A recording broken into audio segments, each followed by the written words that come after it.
2024 लोकसभा चुनाव में केंद्र की मोदी सरकार का मुकाबला करने के लिए इंडिया गठबंधन बनाने वाली कांग्रेस की मुश्किलें बढ़ती हुई नजर आ रही हैं।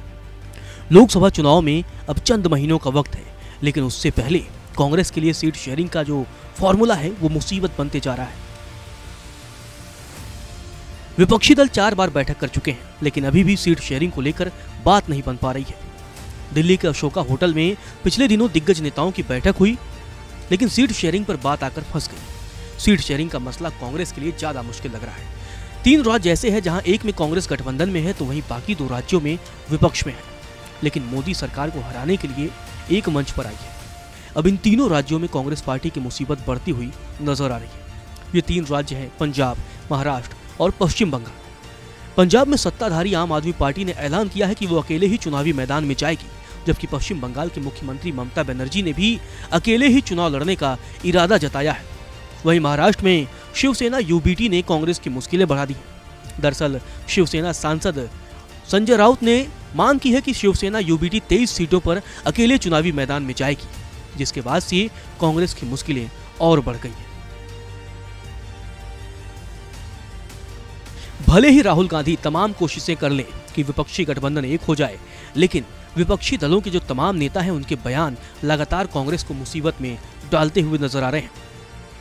ममता बनर्जी ने ऐलान किया है कि 2024 के लोकसभा चुनाव में पश्चिम बंगाल में टीएमसी अकेले ही चुनावी मैदान में जाएगी। हालांकि उन्होंने ये बात जरूर कही कि इंडिया गठबंधन का हिस्सा रहना है, लेकिन बंगाल में सीट बंटवारा कांग्रेस या वामपंथी मोर्चा गठबंधन से नहीं होगा। ममता ने यह भी साफ कर दिया है कि पश्चिम बंगाल में टीएमसी ही भाजपा को हरा सकती है। मतलब ममता ये कह रही हैं कि कहीं न कहीं पश्चिम बंगाल में कांग्रेस बीजेपी को हराने की स्थिति में नहीं है।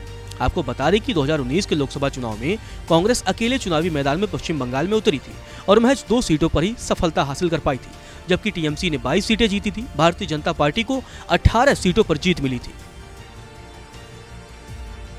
उस समय कई कांग्रेसी नेताओं ने कम्युनिस्ट पार्टी के साथ मिलकर चुनाव लड़ने की मांग की थी, मगर पार्टी ने अकेले ही लड़ने का फैसला किया था।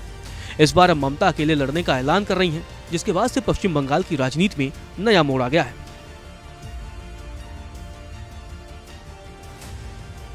वहीं महाराष्ट्र में उद्धव ठाकरे की शिवसेना कांग्रेस की मुसीबत बढ़ा रही है। दरअसल यूबीटी ने विपक्ष से 23 सीटों पर चुनाव लड़ने की मांग की है, लेकिन यह बात कांग्रेस को मंजूर नहीं है। महाराष्ट्र में कांग्रेस शरद पवार का एनसीपी गुट और उद्धव गुट वाली शिवसेना गठबंधन में है।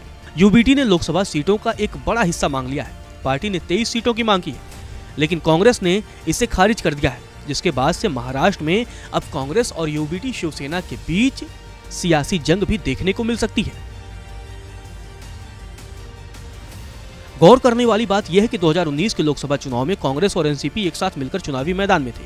48 सीटों में से कांग्रेस को महज 1 सीट पर सफलता मिली थी, जबकि एनसीपी के खाते में 4 सीटें गई थी। वहीं शिवसेना और बीजेपी ने भी 2019 का चुनाव मिलकर लड़ा था। बीजेपी ने 23 सीटों पर सफलता हासिल की थी, तो शिवसेना के खाते में 18 सीटें गई थी। बंगाल और महाराष्ट्र के बाद पश्चिम बंगाल में भी कांग्रेस की मुसीबत बढ़ती हुई नजर आ रही है। पंजाब कांग्रेस के नेताओं ने पार्टी आलाकमान को साफ बता दिया है कि 2024 के लोकसभा चुनाव में वे अकेले ही चुनावी मैदान में उतरना चाहते हैं। 26 दिसंबर को हुई एक बैठक में आम आदमी पार्टी के राष्ट्रीय नेताओं और पंजाब के दिग्गजों के बीच ये बात सामने आई। बैठक में सीटों के बंटवारे पर मंथन हुआ, जिसमें कांग्रेस के 30 से ज्यादा नेता मौजूद थे। बैठक के बाद विधायक दल के नेता प्रताप सिंह बाजवा ने कहा कि आलाकमान ने उन्हें सुन लिया है और पार्टी के हितों का ख्याल रखा जाएगा। गौरतलब है 2024 के लोकसभा चुनावी मैदान में कांग्रेस इंडिया गठबंधन के सहारे मोदी सरकार को हराने का सपना देख रही है, लेकिन जिस तरह से इंडिया गठबंधन के जो तमाम नेता हैं उनका कांग्रेस के नेताओं के साथ मनमुटाव हो रहा है, उससे ये कह पाना मुश्किल है कि अभी इंडिया गठबंधन के बीच सीट शेयरिंग को लेकर क्या फॉर्मूला निकल पाता है। और सबसे बड़ा सवाल तो यही है कि क्या महाराष्ट्र, बंगाल और पंजाब ने कांग्रेस को टेंशन दे दी है।